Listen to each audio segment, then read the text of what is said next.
Hello everyone, this is Koji from Celestial Rhythms. The election thriller, I would call this chapter in history. We are just in the midst of right now. Okay, yes, everybody knows there were the elections on November the 3rd, Tuesday, November the 4th, early morning. Just a few hours into the new day, 3 hours or so, the moon went void of course at 22:55 Gemini. That's the chart for that moment for Washington DC.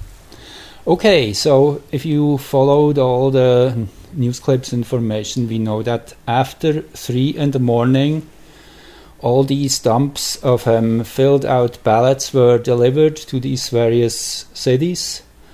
That much has been coming through already. We have even video footage and people telling, giving exact details. So anyway, it's interesting. I find that the moon went void of course just 10 minutes before 3 in the morning. And void of course moons are interesting in many ways. They're kind of wild cards, times when things are not organized, when you lose oversight, when confusion happens easily. It's times when we really shouldn't make major decisions about important things, or even not go shopping.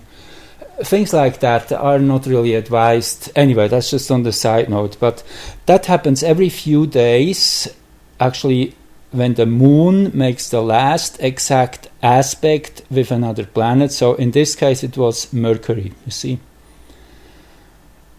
If we look through the zodiac, there's no planet in these signs, in these late degrees, and there's Mercury here at 25:55.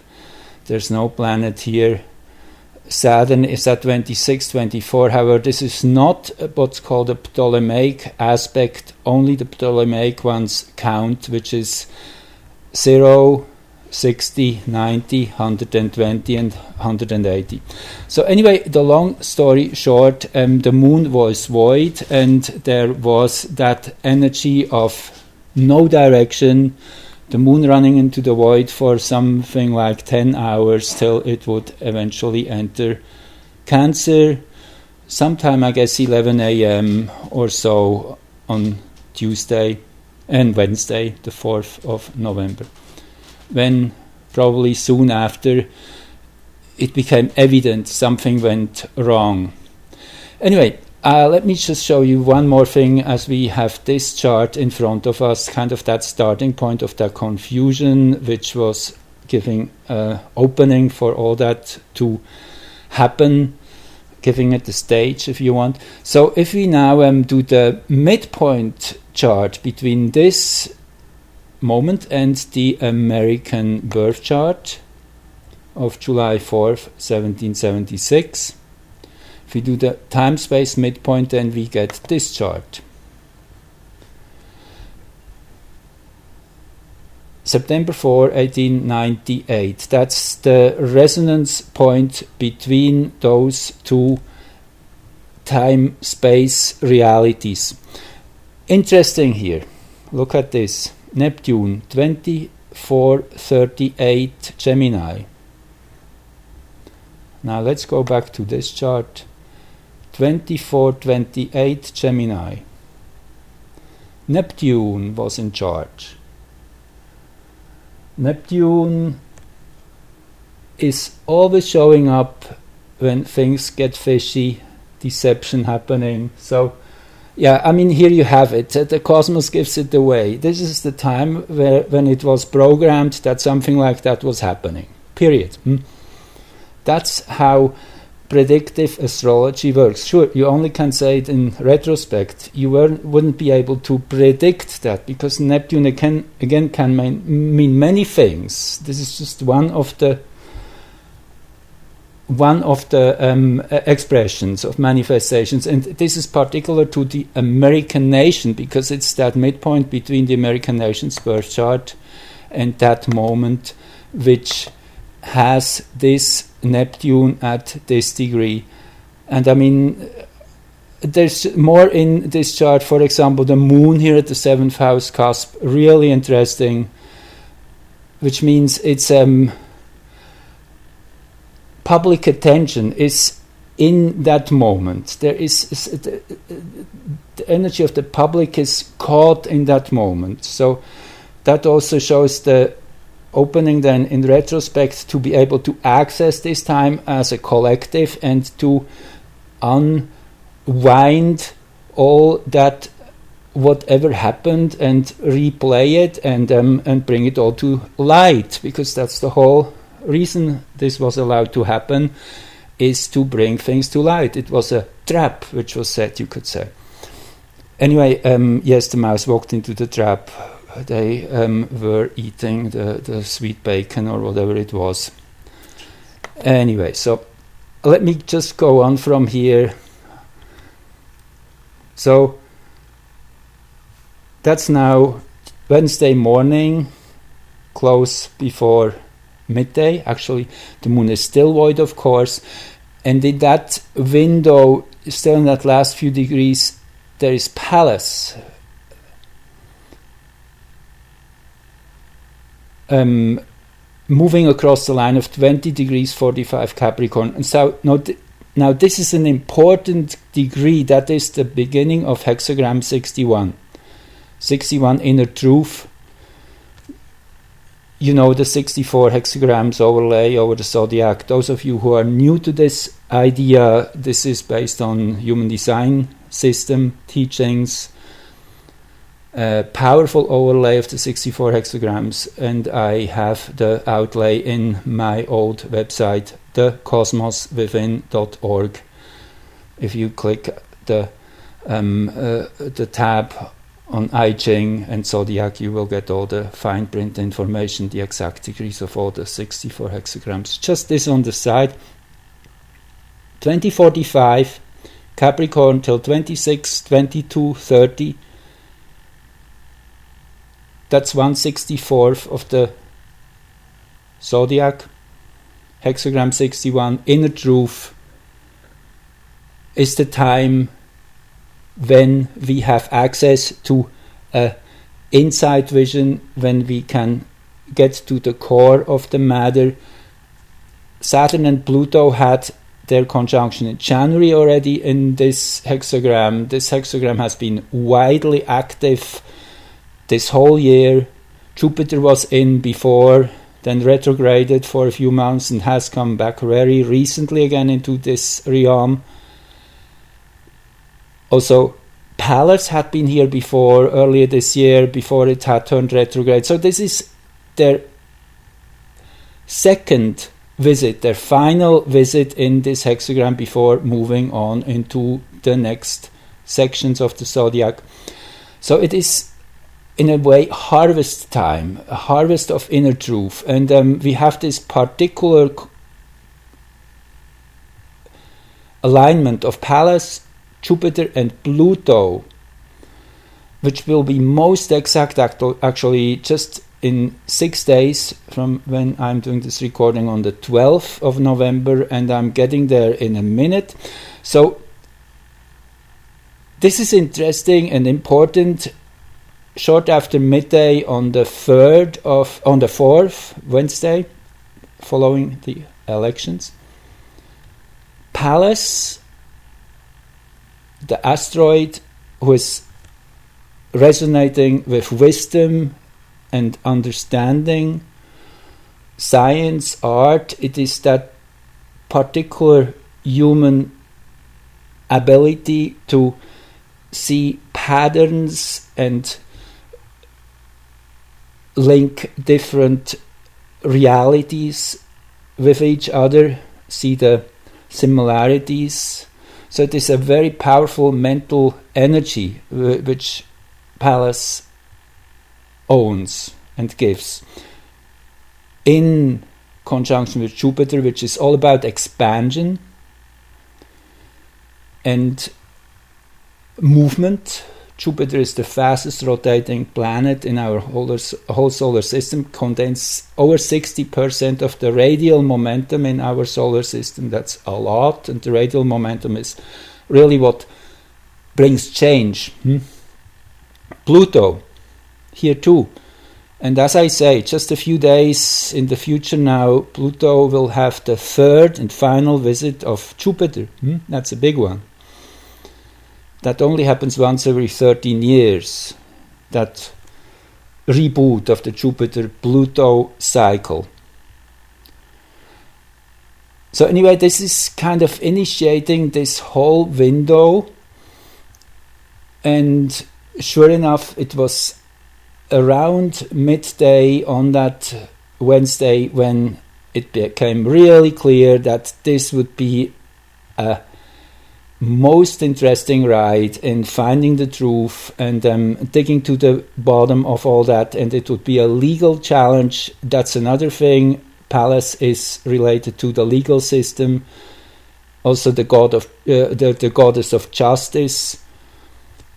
She's often depicted as blindfolded, holding a scale and a sword. That's Pallas too. So there's a lot in that sense connection with the legal system in inner truth now, in finding what the essence is behind all that. Okay, now let's look a little into the future, and then if we go to November 8th, that's next Sunday, that's just in 2 days from now. The black moon changes hexagrams. Black moon here at 2 degrees Taurus. For the past, 7 weeks, the black moon expressed through hexagram 3, which is called difficulties at the beginning. It's an initiation of a new direction of evolution, which is happening in these degrees. And in a way, this was that whole storyline of the elections. That's really a new beginning. Naturally, the election, the initiation of a whole new 4-year period. So it's very much resonating with what happened. Now, here at 2 degrees till 7 degrees 37 and 30 seconds, this is hexagram 27, nourishment. Okay, now the shadow will be consumed. Now it will be chewed on and worked through and fully understood in a way. So that's what's happening the next 7-8 weeks, pretty much into winter solstice. The next energy shift of a bigger proportion we will have on then just actually a few minutes later, right? Yeah, that's the interesting thing here. See, 2:09 a.m. pretty much, and the black moon shifts, and only a few minutes later, is that right? Let me just get that straight. An hour and 45 minutes later, there's the yearly Sun-Juno conjunction. Now this is interesting too, because Juno is about teamwork and sharing responsibility. Juno is very important in a nation's chart and in a collective, because it's the ability to work together and to support one another. So there's lots of support which is kindled in this moment. And it is very interesting that this happens simultaneously with the black moon here entering hexagram 27, nourishment. Most interesting here is that vertex point close to that black moon, the vertex being the higher dimensional descendant. So that's really where we're putting our collective focus right now, to resolve that shadow as a collective. Very scorpionic in hexagram 1 here, mid Scorpio, hexagram 1, the dragon's energy, the 6 yang lines. It's the most dynamic period in the year really we're in right now, since yesterday into I guess it's the 10th, or let me just see, I guess I didn't do that chart. Let me just go ahead quickly. Right, oh yeah, I did it into November 10. That's Tuesday, next Tuesday then.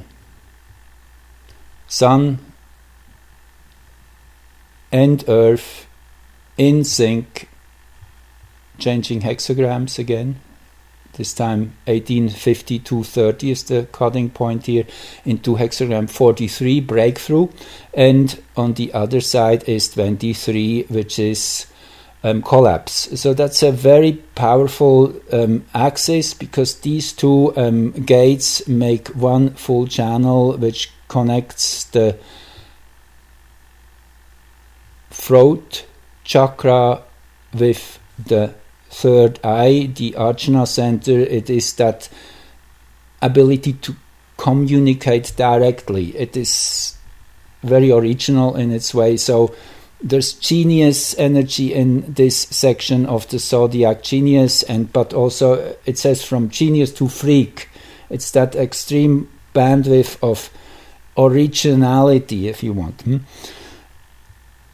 Okay, so breakthrough, focused on that word. So we will have a breakthrough in these 6 days between the 10th and the 16th of November, and sure enough, that will be the window when things really are set in motion. Doesn't mean that really it's all coming to a full circle, but there's a powerful initiation energy on that day, particularly the 12th. Okay, now at 2:22 roughly p.m. that's Pallas here. Pallas is the fastest moving of the three. Pallas is moving past Jupiter. And then an hour and something later, at 3:42 p.m., Pallas has already surpassed Pluto. That's how close these two already are.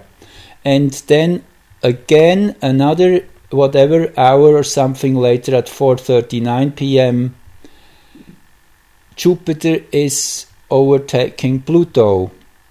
So within a short few hours, we have this very powerful conjunction in hexagram 61, as I said, inner truth, activated, while there is a Moon-Venus conjunction building up, applying, getting stronger. This is really nice. This is almost like the collective heart energy is immersing itself in finding the truth. There's lots of initiation energy, all these conjunctions. Conjunctions are beginnings. They are setting something in motion. That doesn't mean that everything will right away be clear and resolved, not at all. But it is an extremely powerful initiation point of finding the truth. That's all we need. I mean, we only need that intention, and the truth will come to light, because everything's in place. We are lucky enough. We have Connie Amy Barrett, or however she's called, who has now become the third Supreme Judge nominated by President Trump. Now there's a safe majority there, even in a case it should come to that the Supreme Court has to step in, which likely is possible. Anyway, that's just resuming the times here quickly. At 2:22 we have Pallas-Jupiter. 3:42, an hour and 20 minutes later, Pallas is exactly lining up Pluto. And another less than an hour, 56 minutes later, Jupiter is aligned with Pluto. And now, to finish that cocktail and put on top an energetic, dynamic impulse, couple hours later, there is the heliocentric Mars-Uranus conjunction. Now, this is a geocentric chart I'm using here. and I will quickly shift it to the heliocentric. Then you see what that looks like from the sun's perspective. That's this one here, and we change it to heliocentric and we redraw. Okay, here we go. Mars and Uranus at 8 degrees 48 Taurus.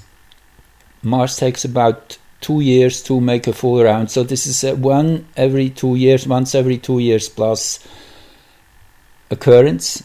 Mars is a fire planet ruling in Aries, the fire sign, the initiation sign of spring. Uranus is a fire planet in that sense too, very explosive, unexpected and charged. Also, Uranus is interested in the mystery and resolving all the unusual challenges. Mars-Uranus together is a wildly charged battery. There's enormous explosive energy in this. Actually, this almost could indicate that there is a real explosion of truth happening. Get that? That would be sweet. All of a sudden. I don't expect this particularly to happen all on that one day, but it's really an interesting setup. What actually happens just the day after is that Mars is turning direct after about 9 weeks of retrograding through the skies. This again is now the geocentric chart. Mars is turning direct in the middle of Aries, its own sign, in the 16th degree, just past the 1500, and this is hexagram 51, which rules this area. I wrote about that in one of my Facebook posts. 51 is shock and thunder. So Mars is in this section of the zodiac between October 14 till December 14. And as it's a spot where Mars is changing directions, it's really the initiation of that whole next 2+ year cycle of the mutual Sun-Earth dance. That means in about 26 months again, we will be at a similar spot in the cycle. Saying that the 13th of November is really the restarting point when things move forward again. And this is the midpoint chart of that Mars direct moment with the American People's Chart. And you wouldn't believe it, again, here we have Neptune in midheaven. So it is all about cutting through deception. That's the big theme we are working with and working through and resolving. And one last thing I want to say is, in the American Nations chart, Pluto is at 27 degrees and 32 minutes. If we just go into this, come on, okay, just give it a second. I guess I pressed the wrong button here. Yes, okay, that's okay. Just want to point this out just to finish this. Okay, Saturn will be having its third and final conjunction with the American nations Pluto on November the 20th. Pluto is in the American nations chart definitely linked to the deep state in many ways. This is kind of the signature of the deep state. Well, it's one of the expressions this Pluto has. There's a bit more to that than this, but I mean it is Pluto is about particularly in that late spot of Capricorn, has a very oppressive energy. It's limitation. So it's that's the hexagram it's in. Hexagram 60 is starting at 26, 22, 30 into early Aquarius. Limitation. It is, how I see it, a power which limits people's abilities to be themselves in a way. Well, that's certainly just one way of seeing it. But Saturn is coming to this spot the third time this whole year. It was about this basic theme of bringing the deep state to checkmate. And I guess as the third and final contact happens on November the 20th, I think that's around the time when we start seeing really a resolution to this issue surfacing, coming into sight. So anyway, that's my update on this election thriller, and thanks for joining and listening, and love you all. Take care.